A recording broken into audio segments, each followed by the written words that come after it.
components.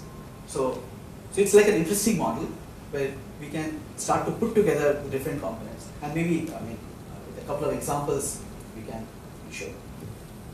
Yeah, sure. Some examples will definitely help, and I think there's a clip that. So maybe what I'll do is there's a short video which maybe I'll screen that at the end so that it kind of summarizes. But what I would like to present to the audience, see, I'm using very heavy words. Invent the inventors. I mean, who are you to be talking about invent the inventors? All these grand gurus of inventions, they seem to be all geniuses. Actually, it's not. Okay, all of these people were talking about inventions as a process. I mean, we might think that the light bulb just comes up and they just all of a sudden find a grand idea to pursue. I mean, take Edison for example. I mean, his most celebrated quote is 1% inspiration, 99% perspiration. I mean, what does that translate to? Well, we don't have to translate. He said it in many other words. He said, great ideas originate in the muscles.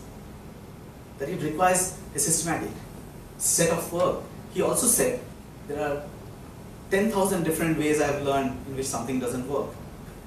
So literally I'm saying that it's a process. It's not like all of a sudden one day that something just emerged out of the blue. But the age-old adage is that luck favors the prepared mind.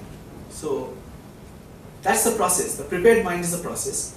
Now, just to keep the discussion short, if permit, I want to demonstrate to the audience a simple example of what kind of things we do at Tree Labs. I mean, just to set an example, which we can categorize as an invention. So, without much ado, see what I'm holding in my hand is an arc welding machine. The kind of things you normally see in workshops, which are big boxes, that come on wheels. I'm holding in my hand right now. And let me give a quick demonstration right in front of you.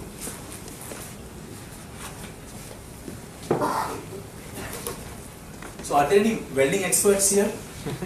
Anybody who has done welding in first year engineering college? Okay, engineering college. So tell me the kind of experience I had when I was learning. I'm surprised you are holding it in one hand. It should be a heavy transformer. Would you please? You just volunteered. So surprised. You need heavy DC currents, right?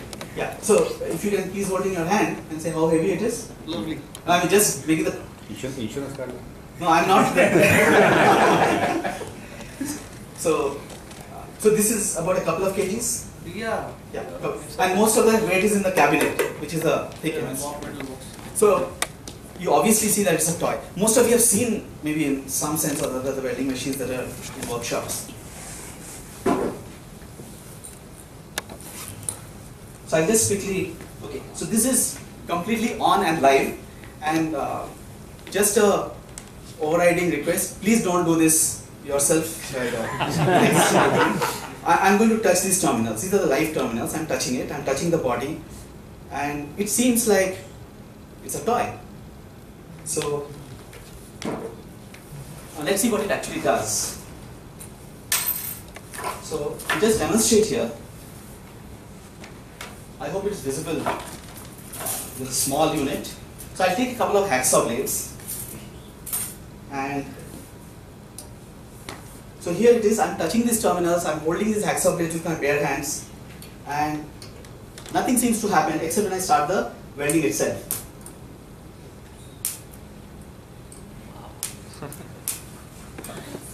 What is the voltage across the terminals? I'm holding them. Yeah, but maybe 12 volt. I'm getting zapped, right? So here is a molten metal. I don't know if people in the distance can see it. Yes. But I'm watching it with my bare eyes, holding it with my bare hands. And of course, if I let the two pieces fuse together and let them melt, so it gets welded, right?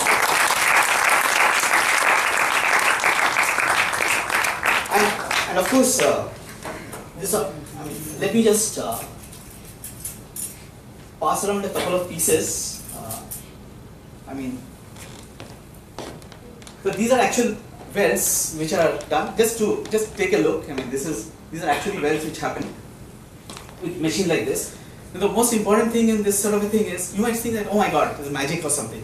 Absolutely not. absolutely not.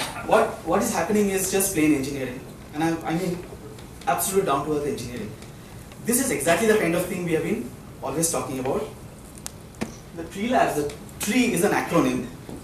T stands for think simple. That's T. So in this case, let me share. The genesis of the idea was something like this. I mean, you all know that in IIT we have to do those arc welding. Anybody who has seen arc welding machine happen in workshops, what do you see? Yeah? Goggles. Of course. Did you all realize that we are not? I was not even using goggles. Yeah, that visible spectrum. That radiation is all in the visible Correct. spectrum. That's right. That's right. See, couple of things that. And Goggles I are cannot needed claim for to be the a UV welding work. expert, Yeah. but my experience is when I was starting to do this welding, that thing would just get stuck, and through that thing that you cannot see through, that whole thing goes zzz, like red hot. Okay, and you like try to yank it out. People who have done welding and learned welding, I'm sure sometime or other this will happen. So on the other hand, this looks like child's play. Okay, in the way, and I'm not a welding expert, of course. You know, I mean, I can claim happily not to be a welding expert. So, but what was happening is, did you notice that while I was doing this, the whole place was not lit up brightly? No? Yeah. Right? Now just think about it. In actual welding, the welding is happening here, but the whole world is brightly lit up. So what's happening? I'm trying to do a weld here, and all these photons are dumping their energy on the walls. My machine is producing the photons, the energy for the photons, and they're all going to the walls. So, and if it's on the walls, they can't be contributing their energy to the weld. I mean, as simple as that. Any high school kid will tell you that. So therefore, started the whole idea, can we find a mechanism which does not require those photons to go out? Can we do that? I mean, did it require an Einstein to figure this out? Or to ask this question? No. But almost everything we do, almost everything is in this category. And occasion permitting, I just wanted to give you a flavor. Occasion permitting, maybe I'll have a couple of other things to indicate to you. Okay, that was really inspiring and interesting. So when you created products like these, what were the challenges that you faced when you came back to India? The challenges that you face right now in general? As you rightly said, it's interesting to see a product and everybody says, wow, it's a great product, but writing a paycheck is finally what counts as an entrepreneur. So what kind of challenges did you face and are you facing right now in general? See, the biggest challenge of thinking simple was being a kid in a candy store. You started coming up with so many different ideas and so many different things, and they all seem to have viability because you're thinking simple. You're not requiring this mega analysis and complications to figure out the validity of it. So that was a major challenge, okay? Just to give you a sense that the product that we have just launched from Tree Labs, again, I mean, maybe one minute I can share that. Presumably, I'm saying presumably because I have still not come across anything that is, me includes my whole ecosystem of the knowledge base of the other people involved. We have not come across anything which is smaller than, so we have made you saw this welding machine, but we have made an induction furnace, for those of you, but which is just a coffee maker size induction furnace. And we are melting of the order of 1 kilogram of metal in it. And the power, it comes from a 2-pin power cord. Okay? So nobody believes that it is possible. So straight away, now, you can see that a kid in a candy store, what happens? This was not the first product. Okay? There are many others, and that little video that we have made will give you an indication of the range of things that, and what kind of a candy store I'm talking about. So that was one big challenge.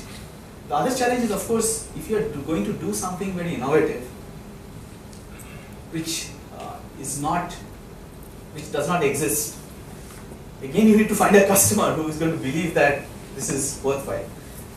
So our internal philosophy is always, let's get the customer first. So we have, for that melting system, we have said we have already got customer. So therefore it validates, somebody who writes a check and who are using it, and therefore, and it has also become part of a national missions project that, and I'm talking about this thing happened only over the last